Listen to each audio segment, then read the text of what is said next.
பொருள்ல ஒரு கலப்படம் இருக்கு அப்படின்னா உடனடியே வந்து நீங்க என்ன பண்ணணும், அதற்கான ஒரு ரெமெடி என்ன அப்படின்றத இன்னைக்கு வந்து வீடியோல பார்க்க போறோம். தொடர்ந்து உங்க ஆதரவு கொடுங்க, சப்போர்ட் பண்ணுங்க. இந்த வீடியோ பிடிச்சிருந்தா 4 பேருக்கு ஷேர் பண்ணுங்க. பயனுள்ள வீடியோவா இருக்குன்றத நம்புறோம். சேனலை சப்ஸ்கிரைப் பண்ணிடுங்க. வாங்க வீடியோக்குள்ள.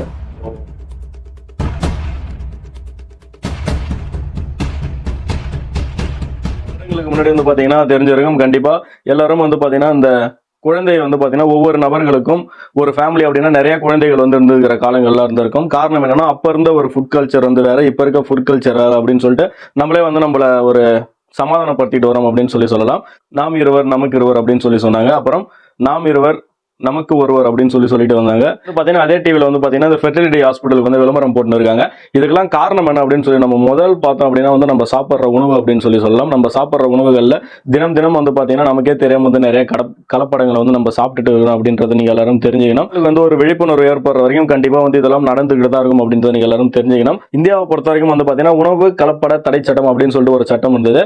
அப்புறம் வந்து பாத்தீங்கன்னா அது காலப்போக்கில் அது food standards and safety act அப்படின்னு சொல்லிட்டு 2006 வந்து ஒரு ஆக்ட் எடுத்துன்னு வந்தாங்க. அதன்படி தான் வந்து பாத்தீங்கன்னா இப்போ இந்தியாவில் இந்த ஒரு ஃபுட்ல நடக்கிற அடல்ட்ரேஷன் எல்லாத்துக்கும் வந்து பாத்தீங்கன்னா பனிஷ்மெண்ட்ஸ், அதுக்கப்புறம் அதற்கான ஆக்ஷன்ஸ் எல்லாம் எடுக்கிறாங்க அப்படின்றத நீங்க எல்லாரும் தெரிஞ்சுக்கணும். இந்தியாவை பொறுத்தவரைக்கும் வந்து பாத்தீங்கன்னா காய்கறி, அதுக்கப்புறம் வந்து பாத்தீங்கன்னா எதுவா இருந்தாலும் சரி எல்லாத்துலயும் வந்து பாத்தீங்கன்னா இன்னைக்கு வந்து கலப்படம் வந்து போச்சு. கலப்படம்ன்றது எப்படி இருக்குன்னு சொல்லி பாத்தீங்கன்னா ஏதாவது ஒரு பொருளை கூடுதலா ஆட் பண்ணியோ, இப்போ வந்து பாத்தீங்கன்னா கடுகுக்கு பதிலாக வந்து பாத்தீங்கன்னா இந்த பப்பாளி விதைகள், அப்புறம் மற்ற ஏதாவது விதைகளை வந்து ஆட் பண்றது, எள்ளுக்கு பதிலாக வந்து வேற ஏதாவது அந்த இன்னொரு பொருள் ஒன்று சொல்றாங்க அதை வந்து ஆட் பண்றது, டீ தூள்ல வந்து மரத்தூள்களை கலக்கிறது, முட்டைக்கு பதிலாக பிளாஸ்டிக் முட்டை, பாலில் வந்து பார்த்தீங்கன்னா அந்த சோப் பவுடர் அது மாதிரி கலக்கிறது, இது மாதிரிலாம் வந்து பார்த்தீங்கன்னா காய்கறிக்கு வந்து பெயிண்ட் அடிக்கிறது, இந்த மாதிரிலாம் நிறைய விஷயங்கள் வந்து இந்தியாவில் வந்து நடந்துட்டு இருக்குது. அதுவும் தமிழகத்தில் ரொம்ப ரொம்ப மோசமாக நடந்துட்டு இருக்குது.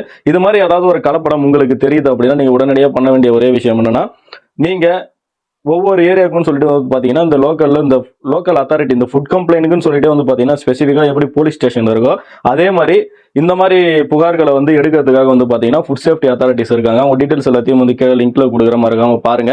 ஒருவேளை உங்களுக்கு அவங்க தெரியல அப்படின்னா நீங்க வந்து பாத்தீங்கன்னா வாட்ஸ்அப்ல அதுக்குன்னு சொல்லிட்டு டோல் ஃப்ரீ நம்பர் இருக்கு. அது மட்டும் இல்லாமல் வாட்ஸ்அப்ல வந்து நீங்க நேரடியாக உங்களுக்கு வந்து உங்களோட புகார்களை வந்து நீங்க பதிவு பண்ணலாம் அப்படின்றத நீங்க எல்லாரும் தெரிஞ்சுக்கணும்.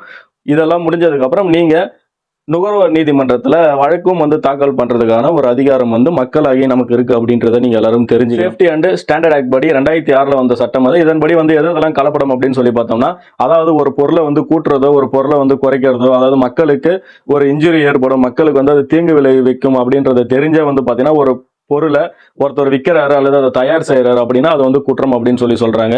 கூடுதலான ஒரு பொருளை ஆட் பண்ணி அதற்கான ஒரு இப்போ எக்ஸாம்பிள் வந்து பாத்தீங்கன்னா டீ தூள்ல வந்து ஏதாவது சில விஷயங்களை கலக்கிறது, இது மாதிரிலாம் வந்து பாத்தீங்கன்னா கலப்படங்கள் பண்றது எல்லாமே வந்து குற்றம் அப்படின்னு சொல்லி இந்த ஒரு சட்டம் சொல்லுது. இந்த ஒரு சட்டத்தின்படி வந்து பாத்தீங்கன்னா நீங்க ஒரு ஹோட்டல் போறீங்க, சாப்பிட்றீங்க அப்படின்னா அந்த இடத்துல வந்து ஏதோ ஒரு ஃபுட் வந்து நல்லா இல்ல, சாப்பாடு வந்து பாத்தீங்கன்னா தரமற்று போயிருக்கு அப்படின்னா கண்டிப்பா வந்து நீங்க உடனடியாக வந்து புகார் கொடுக்கலாம். அதான் ரெஸ்டாரண்ட் ஓனர் மேல கொடுக்கலாம். அல்லது நீங்க ஒரு கடைக்கு போறீங்க, மளிகை பொருள் வாங்குறீங்க, அங்க வந்து கலப்படம் இருக்கு அப்படின்றது தெரிய வருதுன்னா அந்த கடைக்காரர் மேல வந்து நீங்க வழக்கு வந்து போறதுக்கான நிறைய சான்சஸ் வந்து இருக்கு.